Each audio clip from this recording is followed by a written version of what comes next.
Hi, I'm sorry, I will need to rush a little bit, but you will get this presentation and some of the things you will be able to catch up. I'll just give you a context. This is who I am.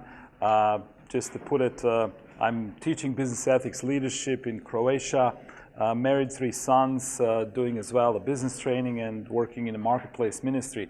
And for some of you, just to give you a context of where Croatia is, it's like former Yugoslavia, and culture is significantly impacted by 2 major impacts. One is communism for over like 45 years, and then it's a predominantly Roman Catholic country.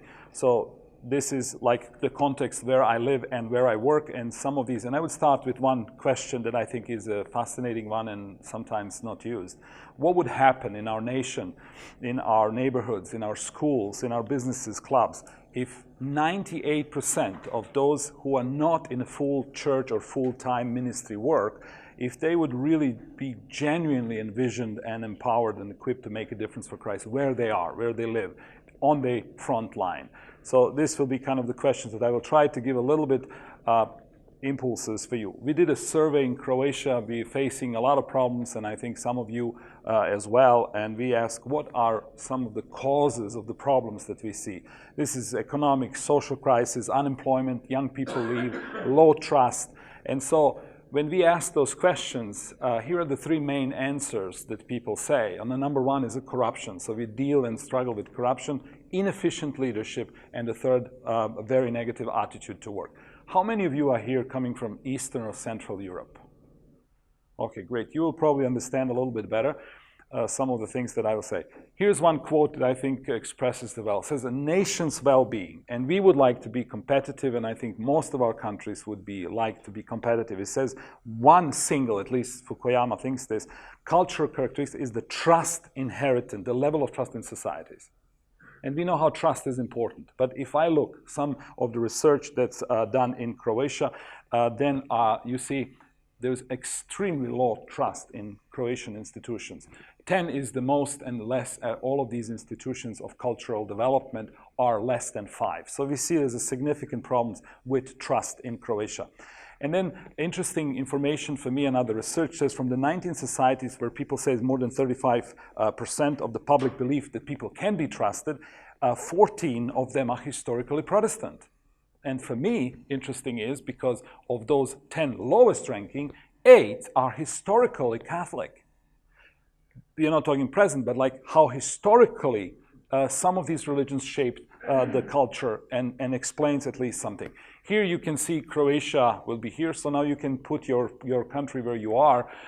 Like English speaking, like from you, America, it's like survival and self-expression values, and this is like more traditional would be here, and then more like rational values. So some of you like who are from Orthodox background, you would see your countries would be here, Catholic Europe, and then you see Protestant Europe. So this explains sometimes why certain things don't work as we hope, because they're coming from a different cultural background. And sometimes we are not paying enough attention to this. I will just skip this. And then another thing that I said, communism affected some of us. And there are significant impacts of communism. The problem that we face often is that still, today, we have a remnants of the communist and even communist elite still leading it. So there is never really critical research done what is really the consequences of it. And some of them, I found this great article that was done by Slovakian Juraj Kišnik and Milan Čičel. They tried as well. And I'm just taking one thing that they concentrated on work. And if you look at work, here are some of the things. There's like fear of social problems. We often hear, we can do nothing about it. Oh, we need to change. But no, we cannot, because it was always like this. Lack of creativity in economic activity. High risk avoidance. Let me stay in a state-paid job, not go in entrepreneurship, and don't open your company because it's risky.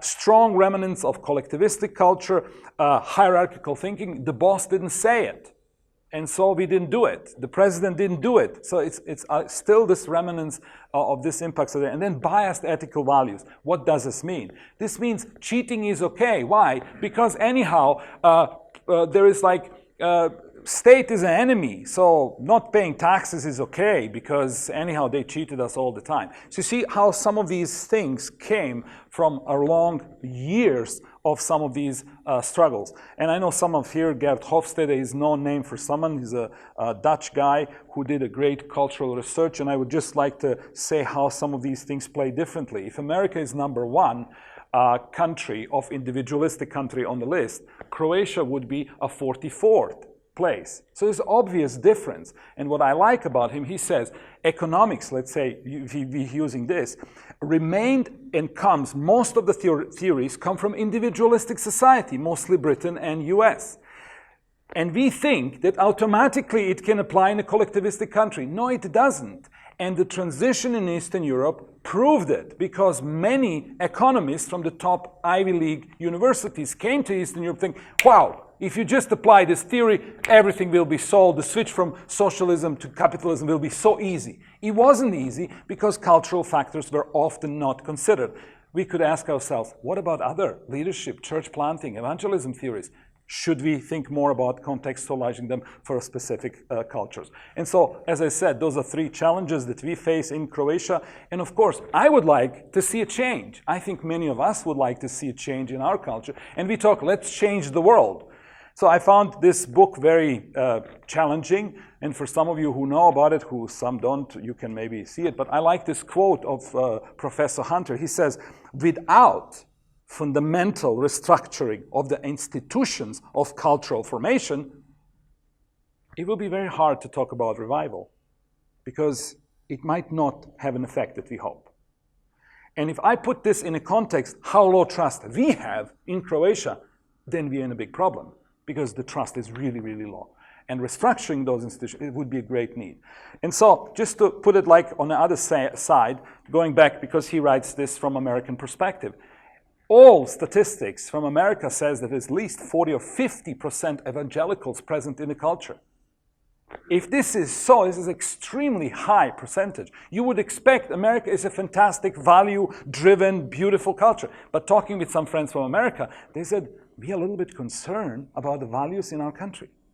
So we see that the effects are not even there where the presence is so strong. Or he says, let's take to community. Jewish community, 3.5%. But should we talk about the impact on a culture?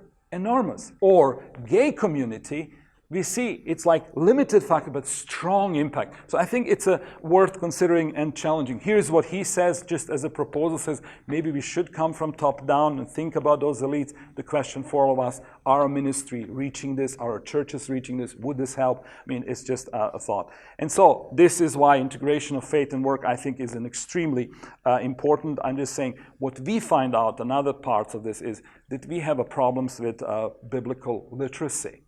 People don't read the Bible. And so if you base everything what you say on a scripture in a Catholic context, scripture doesn't have the meaning. People don't read it, and it doesn't have authority as it has somewhere else. So it's very vague if you base everything on this. So we find out, wow, people don't read and often don't know. And so some people look at this issue, work is only a mission field, like let's evangelize at work. Some people say, hey, give us some money, you have work, give us money, support our thing. Some people think, okay, tent making is a great thing. But I think we're missing this last one, work as a mission. To do it really quality, with integrity and excellence work is missing often in some of these decisions. And so I was interested, what are the barriers? Why can we not more integrate? And here is what this research, at least in Croatian context, showed. It's like 5 barriers why people. They said, we are not taught in our churches how to integrate our faith in our work. Secondly, they said, people don't think.